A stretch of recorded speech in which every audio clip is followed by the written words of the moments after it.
정용실의 뉴스 브런치.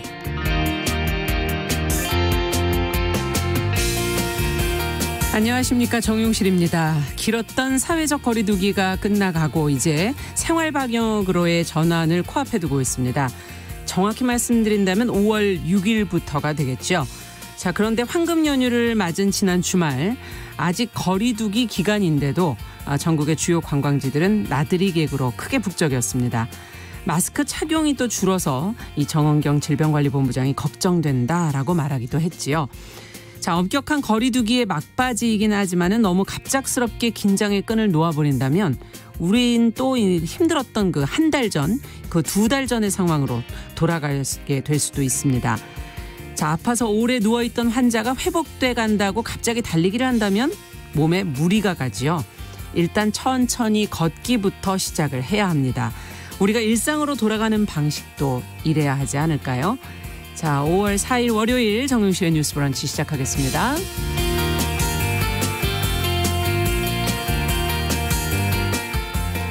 네, 뉴스 브런치 월요일 순서입니다. 오늘도 주요 뉴스 논평 뉴스픽에서 전해드리고요. 월요 인터뷰 시간에는 임신한 간호사의 근무 환경이 태아의 선천적 질병에 영향을 줬다며 산업재해로 인정한 최근의 대법원의 판결, 어떤 의미가 있는지, 관련법 개정은 어떤 방향으로 또 진행이 돼야 할지 같이 생각해보는 시간 가져보겠습니다.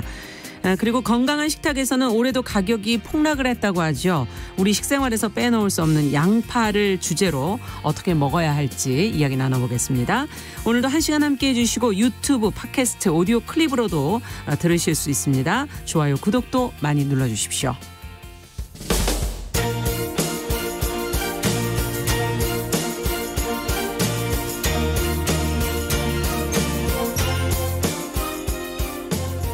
여성을 위한 시사정보 프로그램 KBS 1라디오 정용실의 뉴스 브런치. 여러분의 의견을 기다립니다. 샵 9730으로 문자 보내주세요. 짧은 문자 50원, 긴 문자 100원이 부과됩니다. 네, 정용실의 뉴스 브런치는 항상 여러분들과 함께 프로그램을 만들어가고 있습니다. 문자 KBS 콩, 유튜브 라이브 실시간 스트리밍으로 보시고 들으시면서 계속 의견 주시면 되겠습니다. 지금 많은 분들이 들어오셨어요. 뭐 여상영님, 최희철님, 오영찬님, 2746님, 또 신정수님, 김고은님, 방산월님, 박진호님, 이지영님, 네, 이렇게 인사를 주셨는데 그중에서 거리두기가 끝나면 저보고 뭘 제일 하고 싶으시냐고. 예, 이게 습관이 돼갖고 어디 갈 데를 못 찾고 있네요, 제가. 이걸 어쩌나. 네, 다른 분들한테도 좀 여쭤보겠습니다. 최희철님, 윤유빈님, 뭐 이종범님, 김복경님 유튜브로도 들어와 주셨는데 감사드리고요. 자, 오늘도 두 분 뉴스픽 자리해 주셨어요. 더 공감 여성정치연구소의 송문희 박사님, 안녕하세요. 네, 안녕하세요. 네, 전혜연 세평론가 안녕하십니까? 안녕하세요. 행복한 평론가 전혜연입니다. 그러니까요. 두 분은 이 질문에 빨리 답을 해주세요. 거리두기 이제 끝나면. 조금, 네, 끝나면은 사실 이제 저희 아버지 산소가 안동에 선산에 있는데 안동도 조금 위험했었기 때문에 못 갔었거든요. 그래서 바로 한번 가보서 인사드리고 오고 싶다. 산소 가고 네, 싶다. 그렇게 생각합니다. 예. 어떻게 하실 거예요? 저도 아버님 산소가 강원도에 있는데 사실 대중교통 이용하기가 쉽지 않다 보니 자꾸 미루게 되더라고요. 맞아요. 물론 뭐 차량 운전하는 방법도 있지만 그래서 좀 완화가 많이 되면 가족들끼리 좀 다 모여서 한번 가고 싶습니다. 그렇군요. 아니 오늘도 화장을 또 이렇게 방송이 또 있으셨고요. 네. 제가 바쁘신데도 분이 행복한 평론가라고 감히 말씀드린 건 유튜브 방송을 본 제 지인들이 제가 이 방송을 할 때 표정이 굉장히 밝고 행복하다라고 얼굴에 드러난다고 하더라고요. 못 그래서 숨기죠, 원래. 진심은 못 숨기는구나 이렇게 생각하고 있습니다. 앞자리에 있는 사람이 좋아서 그런 거 아니에요? 맞습니다. 옆자리 아니었나요? 네. 자, 저희끼리 김칫국을 마시면서 시작을 하겠습니다. 자, 지금 앞서 저희가 이제 생활 속 거리두기로 방역 체계가 전환된다. 6일부터다라는 말씀을 처음 오프닝에서 드렸는데, 자, 위기 단계를 이제 조정하는 방안도 검토가 되고 있는 것 같고 관련 내용을 좀 잘 아실 수 있도록 정리를 좀 해드리죠. 전혜연 평론가께서 좀 해주시겠어요? 예, 우리 거리두기가 크게 3단계로 나눠져 있습니다. 1단계가 가장 좀 완화된 것이고 3단계가 가장 강한 것인데 네. 1단계가 생활 속 거리두기, 2단계가 사회적 거리두기, 가장 강한 3단계가 강화된 사회적 거리두기인데 그동안에 45일 정도 사회적 거리두기를 했었죠. 있어요. 이제 네. 아직 끝난 것은 아니고요. 정부에서 그런데 이제 오는 6일부터는 생활 속 거리두기로 조금 이제 완화를 하기로 했습니다. 뭐 그렇다고 해서 예전으로 완전히 돌아갔다 이렇게 보기는 어렵고요. 다만 최근 보면 뭐 업종별로 자제 권고를 한다던가 이런 예. 부분이 좀 많이 완화되는 것으로 해석을 할 수 있습니다. 정부에서 이런 결정을 내린 이면에는 코로나 신규 확진자 수가 그래도 예전보다는 조금 덜 나오고 줄었죠. 있는 것도 있고요. 또 사실 우리나라 국민들이 이 사회적 거리두기를 잘 하고 있지만 피로도가 상당히 높아졌고 또 경제 활동에 있어서 또 일부분 지장이 위축이 있고 많이 됐고. 예, 이런 부분들을 정부에서 많이 고려한 것으로 보입니다. 그런데 방역 당국에서 거듭 강조하고 있는 것은 생활 속 거리두기를 한다고 해서 코로나19가 종식된 것은 절대 아니다. 그렇죠. 그러니까 방역 수칙에 대해서 정부가 발표하면 꼭 좀 지켜달라 이렇게 당부를 하고 있는데요. 일단 개인 방역 5대 기본 수칙 말씀드리면 아플 경우에는 3, 4일 정도 집에 머무르시는 게 좋고 네. 사람들 이렇게 있을 때 되도록이면은 한 2팔 간격 정도로 거리를 좀 둬달라. 그렇죠. 네. 예. 그리고 우리 손 씻기 많이 하잖아요. 한 30초 정도 씻는 것. 기침 예절. 되도록이면은 뭐 손수건 이런 거 없으면 옷소매 하는 거 있고요. 매일 2번 이상 환기하고 소독하고 거리는 멀어져도 마음은 가까이 할 수 있으니까 꼭 지켜달라고 하고 있습니다. 그리고 65세 이상 어르신이나 고위험군 같은 경우에는 그래도 더 주의가 많이 필요한 것으로 그렇죠. 정부에서 당부하고 있습니다. 그리고 이제 공연장이나 영화관 많이 가고 싶으실 텐데 사실 이런 데가 너무 다닥다닥 붙어 있으면 사실 여전히 2팔 간격이 안 되잖아요. 예, 그래서 정부에서 최초로 1m 간격을 생각을 했었는데 현실적으로 너무 어렵다 이런 의견이 많이 나와서 정 어려우면 한 칸 간격이라도 유지를 해달라. 네. 그리고 마스크를 착용해달라 이렇게 권하고 있습니다. 네. 자, 지금 황금 연휴인 지금 시기이기 때문에 참 중요한 때가 아닌가 하는 생각이 들고 이 연휴 보내고 나서 어떻게 될지는 이제 2주 후를 봐야지 저희가 또 알 수가 있고요. 어쨌든 생활 방역으로 가겠다 하는 게 방침이 밝혀진 거고 근데 조금 이르냐 아니냐 여러 가지 국민들은 의견들이 있어요. 두 분은 어떻게 보십니까? 뭐 사실 오래 참았지 않습니까? 이제 생활 방역으로 간다고 하니까 약간 숨통은 일단 좀 튀어지는 그런 느낌이 있어요. 약간 신선한 예. 느낌은 드는데 긴장의 끈을 늦추면 안 되겠다. 왜냐하면 일상과 방역이 이제 조화롭게 가려면 우리 모두가 이제 방역 주체가 된다는 마음으로 해야 되는데 예. 지금 나들이 한번 나가 보시면 의외로 마스크 안 쓴 분들이 많더라고요. 근데 예. 마스크 안 쓰고 말을 안 하면 또 좀 그거 한데 크게 웃고 떠든다 그러면 지나가는 사람들이 좀 불편할 수가 있기 때문에 그렇죠. 이 부분을 조심해야 될 것 같고 전철을 탈 때요. 출퇴근 시간에 전철을 타면요. 이거는 뭐 거리두기 힘듭니다. 네. 거의 지금도 따박따박 다 붙어갖고 있기 때문에 예. 전철 안에서는 특히나 거리두기 힘들기 때문에 마스크를 꼭 써주시라 이런 말씀 드리고 싶고요. 공연장 가가지고 떼창하시면 안 됩니다. 그리고 이제 산에 가서 등산도 많이 하시는데 산 정상에 가서 야호하시면 안 됩니다. 그리고 결혼식장이나 장례식장 가셔도 묵례로만 인사를 하시고 한 30분 정도만 머무는 게 좋겠다라고 지금 권하고 있는데 제가 걱정하는 거는 방역의 사각지대가 있을 것 같다. 특히나 뭐 노숙자들이라든가 불법 체류자 그리고 집단 감염이 있을 수 있는 이런 곳은 좀 정부가 꼼꼼하게 계속 들여다봐야 되지 않겠나 싶습니다. 네, 어떻게 보십니까? 예, 최근에 우리나라의 어떤 높은 시민 의식이라든가 방역 이런 걸 합해서 K 방역 네, 굉장히 전 보도가 많이 나가고 세계적으로 있죠. 예, 네. 지금 많이 호평을 받고 있는데 감염병 사태라는 것이 그 방역 당국에서 지적하듯이 또 언제 확산될지 모르는 거기 때문에 예전보다는 좀 완화된 조치라고 하더라도 국민들이 자발적으로 지켜야 되는 부분을 많이 지켜야 한다고 예. 보고요. 저는 이제 일부분 또 굉장히 우려되는 것이 젊은 층이 연휴를 계기로 굉장히 많은 곳을 또 이동을 하잖아요. 네. 예, 뭐 친구들끼리 모여서 또 다니고 이렇게 하는데 정말 어렵다면 마스크라도 꼭 착용해서 방역 당국에서 한 수칙을 모두 지킬 수 없다면 일부분이라도 꼭 지키려는 노력을 좀 서로 권해주면 어떨까 그렇게 생각이 듭니다. 지금 이제 저는 아이가 학교를 가야 되는 이제 입장이다 보니까 집에 아이들이 너무 오래 있었기 때문에 학부모들은 두 가지 마음이 다 있는 것 같아요. 아이들이 언제 학교를 가나 또 막상 보내려니까 또 감염이 또 우려되는 그렇죠. 네, 이런 게 있는데 네. 18일부터 지금 순차 등교를 하겠다고 하니까 좀 지켜봐야 되겠습니다만 조금 나눠서 등교하는 방식으로 한번 지켜보는 게 어떻겠는가. 네. 등교에 있어서는 조금 보수적으로 접근해도 좋겠다 이 생각이 듭니다. 그렇죠. 예, 더 신경을 아무래도 쓰시겠죠. 예. 자, 어떻게 될지 이제 저희도 앞으로 계속 지켜보겠습니다. 어쨌든 주의를 기울이시면서 또 연휴를 보내셨으면 좋겠고요. 자, 두 번째 뉴스는 그 박사방 관련 내용을 저희가 조금 더 관련 내용을 살펴보도록 하죠. 지금 운영자 조주빈의 공범들에 대한 경찰 수사는 좀 마무리가 돼가는 분위기인 것 같고 유료 회원 수사를 하겠다고는 했는데 지금 답보 상태인 것 같은데 관련 내용 전혜연 평론가께서 좀 정리해 주시겠어요? 예, 박사방 운영자 조주빈을 비롯해서 여러 가지 공범들이 뭐 구속됐다 이런 소식들 많이 접하셨을 겁니다. 적극적으로 가담한 이른바 공범들이 있는데 한 14명 정도로 압축이 됐다고 하고요. 그중에 9명이 기소 의견으로 검찰에 송치됐습니다. 이 중에는 군인도 있었죠. 그래서 군 검찰에 송치가 한명된 상황입니다. 그런데 조금 경찰에서 더 신경을 많이 써야 될 부분이 유료 회원이죠. 돈을 보고 성착취물을 관람한 것도 역시 문제가 있다라는 사회적 지적이 많이 나오고 있고 끝까지 추적을 해야 된다라는 주장이 힘을 얻고 있는데 경찰에서 왜 그 소식 한번 전해드렸는데 가상화폐 거래 수소를 이제 압수수색을 했어요. 그래서 여러 가지를 쫓고 있는데 문제는 이게 좀 쉽지가 않은 모양입니다. 아마 시간이 좀 많이 걸릴 것으로 전문가들도 보고 있는데 전문가들의 주장은 이렇습니다. 시간이 많이 걸린다고 포기하면 이번에야말로 어떤 수사 의지를 보여주는 기회를 또 놓치는 것이다. 그렇죠. 그래서 수사 당국이 좀 어렵더라도 끝까지 유료 회원도 추적해서 이런 범죄를 저질러서도 안 되고 돈을 주고 봐서도 안 된다라는 선례를 꼭 남겨주길 바란다. 이렇게 당부하고 있습니다. 네. 자, 뭐 유료 회원 숫자가 26만 명이다 뭐 이런 보도도 나갔었던 건데 최근 재판에서는 조주빈이 무료는 1000여 명이다. 유료는 수십 명쯤 될 거다. 이렇게 또 얘기를 했고요.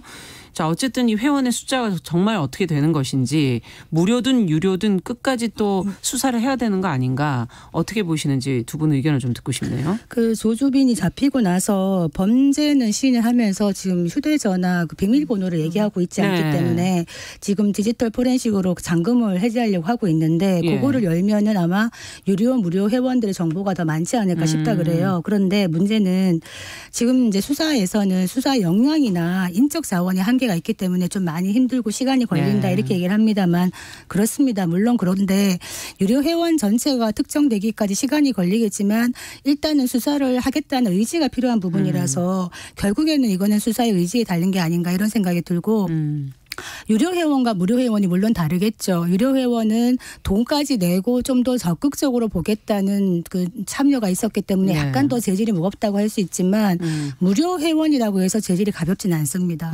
그렇기 때문에 이런 범죄는 특히나 수요자가 있기 때문에 계속적으로 나오는 거기 때문에 무료든 유료든 이번 기회에 회원들을 되게 적발을 잘 해가지고 제대로 된 어떤 처벌을 하는 것이 추후에 재범을 막는 또 하나의 방법이 되지 않을까 이런 생각이 듭니다. 디지털 성착취물을 돈을 주고 제작, 유포하는 것도 범죄이지만 시청한 것도 범죄다라고 이제 법적 근거도 지금 마련되고 있습니다. 그래서 경찰의 수사 의지 매우 중요하다고 보고요. 전문가들이 그 범죄 피해자들과 인터뷰를 해서 한 내용을 보면 피해자들이 가장 우울할 때가 언제냐. 가해자들이 잡히지 않고 처벌도 받지 않을 때. 그럴 때는 이것이 국가 전체에 대한 신뢰가 무너지는 이렇게 돼. 그렇습니다. 모든 것에 대한 신뢰가 붕괴된다고 하거든요. 그래서 경찰이 피해자들의 마음을 조금이라도 달래준다는 진정성을 보여주기 위해서라도 이번 기회에 어렵더라도 반드시 좋은 수사 결과 냈으면 합니다. 네. 자, 수사 의지를 가지고 끝까지 추적을 할 것인가 저희도 한번 언론에서도 계속 한번 지켜보도록 하겠습니다. 정용실의 뉴스 브런치 더 공감 여성정치연구소의 송문희 박사 전혜연 시사평론가와 함께 뉴스픽 진행하고 있는데요. 자, 이제 다른 내용으로 좀 넘어가 볼게요. 교육부가 그 좀 시대착오적이고 성차별적인 내용이 담긴 카드 뉴스를 이 부모 교육 자료라고 SNS에 올렸다가 삭제를 했어요. 근데 관련 내용들을 보시고 지금 논란이 많은 것 같은데요.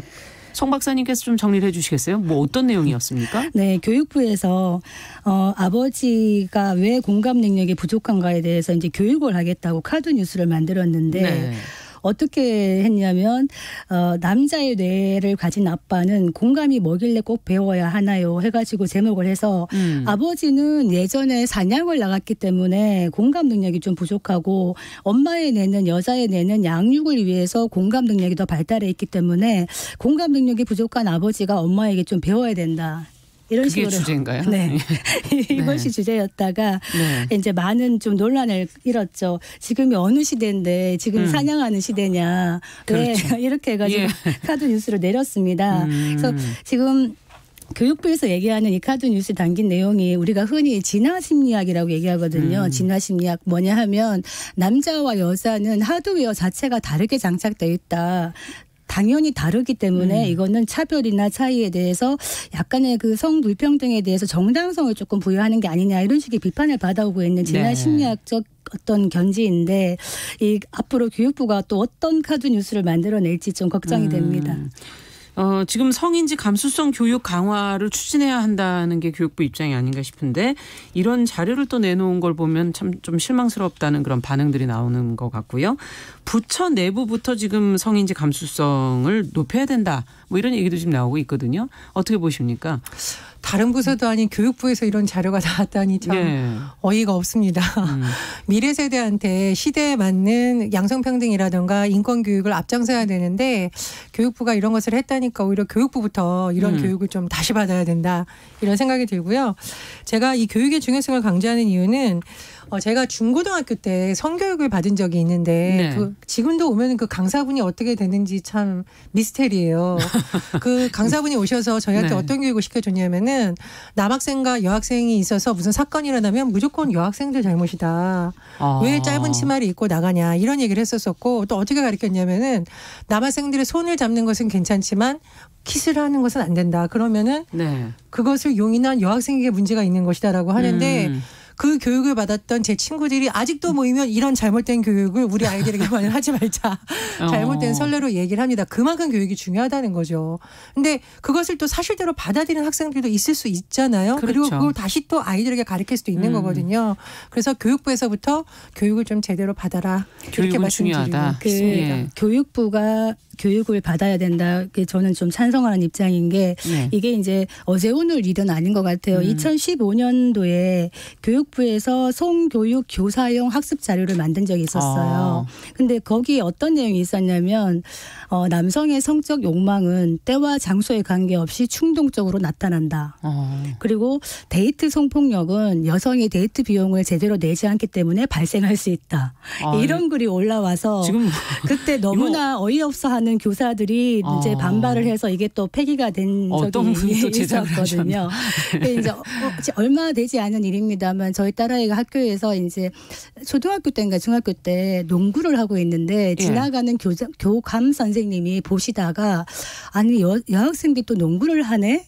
그렇게 말씀을 하셨다는 거예요. 그래서 아니 지금 시대가 어느 시대인데 그런 말씀을 하셨냐. 그러면서 굉장히 막 하는 얘기를 들은 적이 있는데 이거 여자 남자의 어떤 생리학적인 차이를 차별로 정당화하는 이런 교육은 정말 잘못되었다. 우리가 보통 왜 운전할 때 운전 잘 못하면 여자가 소뚜껑이나 운전해야지 김여사 이런 얘기를 하잖아요. 근데 운전 잘하는 여성들도 많고 운전 못하는 남성도 많고요. 맞아요. 기계도 잘 다루는 여성도 많고 힘센 여성도 많습니다. 맞습니다. 또 반면에 공감 능력 지금 얘기하는데 저희 집 같은 경우에는 아이와 더 소통하고 공감하는 게 남편이거든요. 그래서 이런 식으로 차별을 정당화하는 건 옳지 않다. 이 말씀 드리겠습니다. 왜 이렇게 웃으세요, 전평론가님께서? 공감하시는 거예요? 죄송합니다. 박사님 왠지 공감이 되고요. 그렇죠. 우리가 어떤 불평등을 얘기할 때 왜 이런 불평등이 야기되고 뭘 고쳐야 된다. 이런 것이 사실 교육의 목적이고 맞아요. 또 아이들이 미래의 지도자가 되려면 왜 이런 문제가 생길까라는 구조를 보고 해결하라는 능력을 키워주는 게 교육의 역할이지 원래 누구는 이렇고 원래 이렇게 가르친다면 우리가 사회와 교육할 필요가 없는 거죠. 그렇습니다. 그래서 교육부의 역할이 앞으로 더 중요하다 이렇게 생각합니다. 그 남자 아이들 중에도요 핑크를 좋아하는 아이들이 많아요. 그럼요. 그럴 때 어릴 때 옷부터 남자 아이들도 핑크를 좋아할 수 있고 핑크를 입을 수 있고 여학생들도 블루를 입을 수 있고 이런 분위기를 만들어주는 게 중요하거든요. 남자 아이가 울 때 부모가 이런 말을 하죠. 남자는 울면 안 돼. 이것도 억압이에요. 맞아요. 그래서 남성다움, 여성다움 이런 교육이 아니라 나다움, 너다움. 이런 교육을 시키는 게 필요하겠다 이 생각이 듭니다. 그러네요. 성인지 감수성이라는 게 무엇인지 좀 두 분이 설명을 해 주신 것 같네요. 자, 그러면 마지막 뉴스로 쌍용자동차의 마지막 해고자 35명이 지금 이제 복직이 돼서 오늘 11년 만에 첫 출근을 한다는 소식이 지금 보도가 나오고 있는데 송 박사님께서 관련 내용을 좀 정리를 해주시겠습니까? 예. 그 쌍용차 사태가 벌어진 지가 벌써 10년 11개월째 되고 있습니다. 그동안에 뭐 출근 투쟁도 있었고 해고에 대한 투쟁이 길게 왔었다가 지금 마지막 복직자 그렇죠. 46명이 이제 복직을 되는데 그중에서 이제 새롭게 교육을 우선 시작하는 분이죠. 예, 35명이 시작을 합니다. 이분들이 지금 복직까지의 과정이 매우 우여곡절이 많고 험난했습니다. 네. 그렇지만 복직을 했지만은 또 많은 과제들이 남아 있는 것이 그동안에 이제 사측이나 국가에서 이 노조나 직원들을 상대로 손해배상 가압류를 한 것들이 있거든요. 이것이 이자까지 합치면 한 100억이 된다 그래요. 이 부분도 좀 해결이 돼야 될 것 같고 그렇군요. 또 저는 이분들이 그동안 얼마나 힘들었을까 생각이 되면서도 또 걱정되는 것은 지금 쌍용차가 매우 어렵습니다. 실제적으로. 그리고 지금 자동차 업계 전체로 기본적으로 힘들죠? 한국 자동차 시장 자체가 얼어붙어 있는 데다가 이게 코로나 이후에 더 금방 나아질 것 같지도 않은데 쌍용차는 특히 많이 어려워요. 그래서 쌍용차가 제대로 이제 가동이 되어야지 이분들이 또 제대로 일을 할 텐데 이런 걱정도 좀 앞섭니다. 네. 자, 지금 말씀해 주신 것처럼 자동차 업계 자체가 어려움에 빠진 상황에서 이루어지는 복직이라서 더 눈길을 끄는 것 같고 이 쌍용차 해고 노동자들의 복귀 오랜 시간이 걸렸던 것으로 저희는 기억을 하고 우여곡절도 많았는데 아직도 법적 분쟁 중인 해고자들의 문제가 좀 남아있다 이런 얘기도 좀 있고요. 두 분은 어떻게 지금 이 문제를 바라보고 계신지 의견을 좀 들어보고 싶어요. 전 제가 사회생활 하기 전까지는 길거리에서 노동자들이 이런 깃발을 든 것을 사실을 잘 이해하지 못했습니다. 그 깃발에 쓰여있는 문구가 해고는 살인이다. 이런 문구가 쓰였을 때 어릴 때는 너무 과격한 단어라고 생각을 했는데요. 제가 사회생활하고 특히 한 명의 가장이 여러 명을 먹여 살리는 집안들이 우리나라에 많잖아요. 그런 가정들을 보고 실제로 취재 현장에서도 어떤 노동자들이 해고의 삶을 보면 저 말은 정말 맞는 말이다. 이렇게 생각이 완전히 바뀌었습니다. 쌍용자동차 노동자들 예를 한번 들어보면 정리해고 후에 방송에서 말씀드리기 조금 조심스러운데 극단적인 선택을 하거나 병사한 노동자 가족이 30명이 넘는다고 합니다. 그러니까 노동자 당사자도 있지만 그 가족들의 고통이 같이 지금 일어나고 있었던 거죠. 예. 그래서 그 전문가들이 한번 이분들을 대상으로 조사를 해봤는데요. 해고자들의 상당수가 외상 후 스트레스 장애군을 굉장히 심하게 앓고 있다. 그러니까 경제적인 압박도 있지만 이 경제적 압박이 가장들로 하여금 노동자들로 하여금 엄청난 심리적 질병을 지금 일으키고 있다는 연구 조사가 나왔었고요. 또 이렇게 해고당한 배우자들, 그러니까 그 노동자들의 배우자들의 80% 이상이 우울증을 경험하고 있다. 이렇게 답한 바가 있습니다. 그렇군요. 문제는 엄마, 아빠에서 끝나는 것이 아니라 아이들까지도 사실은 심리적인 부분에서 굉장히 고통을 많이 겪었거든요. 그래서 심리치유센터 와락 얘기 들어보셨을 겁니다. 일반 국민들이 십시일반 성금을 걷어서 마련됐었는데 이 와락에서 이 노동자 자녀들의 심리치료를 했었어요. 그래서 심리치료 과정에 참가했다는 참가자가 그런 얘기를 하더라고요. 아이들이 왔는데 밥을 즐겁게 못 먹더라. 그래서 본인이 가장 하고 싶었던 일들은 아이들이 웃으면서 밥을 먹게 해주는 것이다라고 하는 표현이 있습니다. 편안하지 않은 거죠. 그렇습니다. 마음이 편하지 않은 겁니다.